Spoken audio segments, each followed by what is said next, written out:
जब कूफा पहुंचा तो उसने भी अपनी कयाम गाह हानी बिन उर्वा के घर को करार दिया। यहां पर मैं आपको लेके आना चाह रहा था।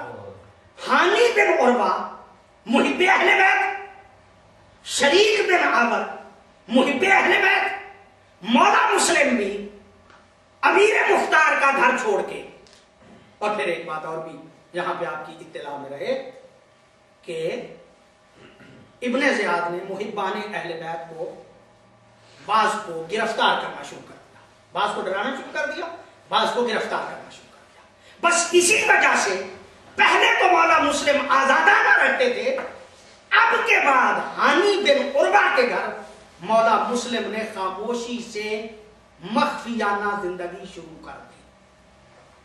और मख्फियाना जिंदगी करते करते तरीका ये था कि जो खास खास शिया होते थे वो एक दूसरे को इत्तला देते थे, वो मौला के पास आते थे और मौला के पास आके मौला की बैत करते थे और मौला से अहकामात भी लेते रहते थे।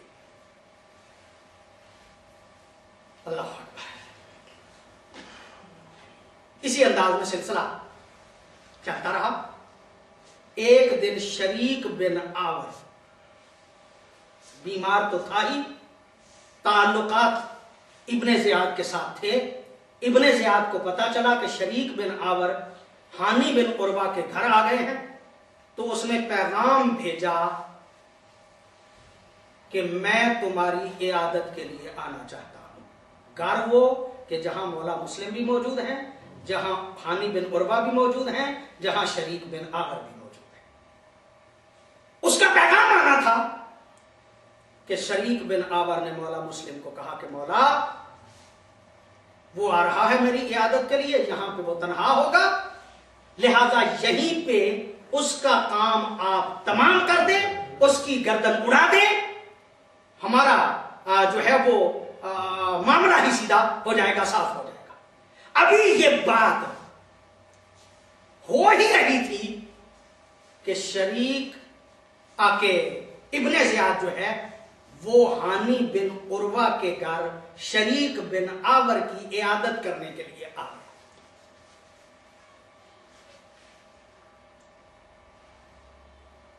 अलामत यह थी कि जब मैं कहूं ना मुझे पानी पिलाया जाए, शरीक बिन आवर ने कहा कि जब मैं कहूं पानी पिलाया जाए तो तलवार लेके मौला निकल आना और उसका सर कलम कर देना। एक मर्तबा कहा, मौला नहीं निकले। दो मर्तबा कहा, दूसरी मर्तबा फिर भी मौला बाहर तशरीफ नहीं आए। तीसरी मर्तबा कहा और फिर कहते हुए जुमले को जरा आगे बढ़ाया। शरीक बिन आवर कहता है मुझे पानी पिलाओ चाहे मेरी जान ही चली जाए। ये जुमला कहना था कि जो इब्ने ज़ियाद का गुलाम था वो समझ गया कि कोई बात है, और इब्ने ज़ियाद ने भी कहा कि ये हानी क्या बातें कर रहा है शरीक बिन आवर, ऐसे जैसे हिज़यान जो है वो कह रहा, ऊट फूट कह रहा, कोई समझ नहीं आ रही इसके जुमले का मतलब क्या था। हानी बिन उर्वा देख के कहते हैं हाँ जब से बीमार हुआ है कुछ आगे पीछे की इसी तरह की बातें कर रहे, वो टाल रहे।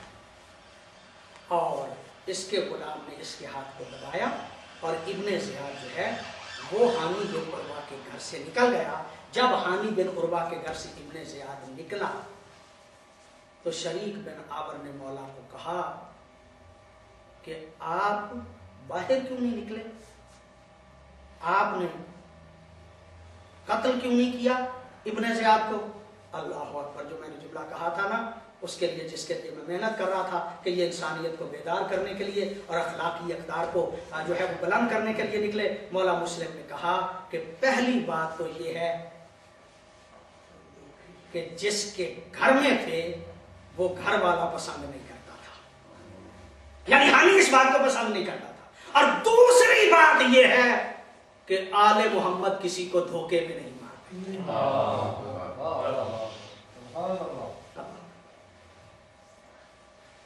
बहुत करीब लेके आ गया मैं आपको। हानी बिन उर्वा के पास चूंकि मौला मुस्लिम मौजूद थे, लिहाजा उसने बड़े आदमियों में से हानी, उन्होंने दरबार में आना जाना छोड़ दिया था। पूछा गया क्यों? कहा ہانی بیمار ہے. اب یہ پریشان تھا ابن زیاد کہ کیسے گرفتار کیا جائے. مسلم پتہ نہیں چل رہا تھا کہاں پہ. ظاہرہ شیعہ بڑے مخلص تھے, آتے جاتے تھے, لیکن کوئی بتاتا نہیں تھا. ایسے عالم میں اس نے ایک سازش کی, اور وہ یہ کہ اس کا ایک غلام تھا جس کا نام ہے ماکل یا میکل. اس کو 3000 درہم دیے اور کہا کہ جاؤ مسجد میں کسی شیعہ کو ڈھونڈنا اور اسے کہنا کہ میں محب اہل بیت ہوں اور میرے پاس یہ پیسے ہیں, مجھے پتا چلا ہے کہ سفیر حسین یہاں پہ آئے ہوئے ہیں, لہٰذا میں ان کی زیارت بھی کرنا چاہتا ہوں اور یہ خمس کے پیسے بھی ان کے حضور پیش کرنا چاہتا ہوں.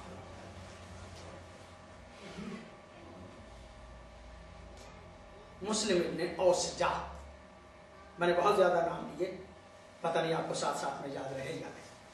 مسلم ابن اوسجا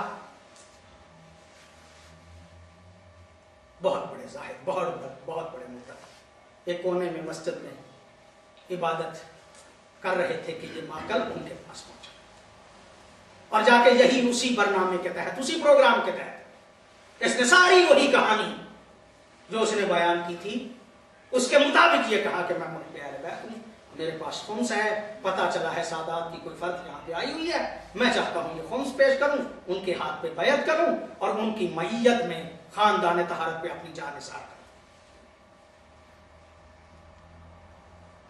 مسلم ابن اوسجا کی نظر اس کی اس بکاری پہ نہ جا سکی, یہ لے کے سرکار حضرت مسلم کے پاس آ گئے.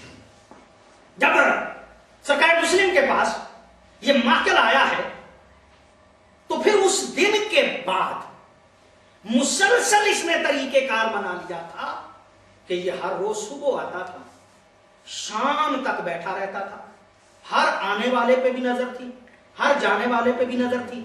جب پہلے دن گیا تو اس نے 3000 درہم پیش کیے. مولا نے وہ 3000 درہم ابو سمامہ ساعدی کو عطا کیے, اس لیے کہ مولا کے لشکر کی حرب و ضرب یعنی سامان جنگ کی تیاری کا جو ذمہ دار تھا اس کا نام ہے ابو سمامہ ساعدی. یہ نام جو ہے آپ کو کربلا کے شہداء میں ملیں گے, یہ ایک علیحدہ سے تفصیل ہے. ابو سمامہ ساعدی کو یہ پیسے جو ہے وہ دے دیے گئے اور ہر روز ماکل آ رہا ہے, ہر روز صبح آتا ہے شام کو جاتا ہے. اسی انداز میں اس کا آنا جانا رہا. اب جب اسے پورا یقین ہو گیا اور سارے بندوں کو اس نے پہچان لیا تو اس کے بعد ابن زیاد نے عمر ابن حجاج اور کچھ اور لوگ ان کو بھیجا کہ ہانی ہمارے پاس کیوں نہیں آتا. انہوں نے کہا بیمار ہے, کہا جاؤ جا کے پتا کرو. جب وہ آئے ہانی کے ڈیرے پہ, ڈیرے دار جس طرح ہوتے ہیں, تو وہ ایک مخصوص وقت ہوتا تھا کہ جب لوگ جو ہے وہ اپنے ڈیرے کے باہر بیٹھا کرتے تھے, لوگوں سے میل ملاقات کرتے تھے.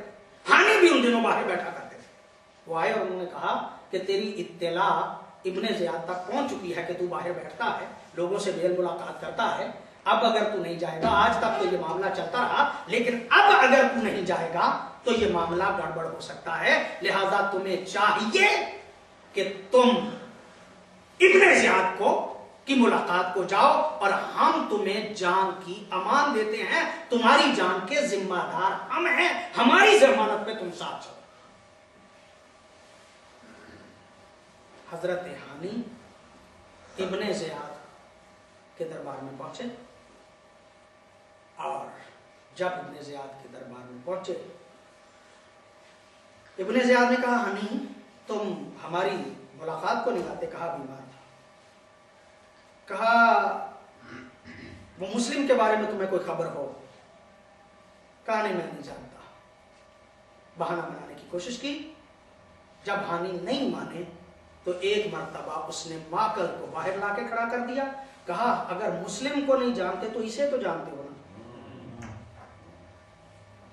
اب وہ معاملہ پوری طرح سے واضح ہو گیا. جناب ہانی کو اس بات کا پتہ چل چکا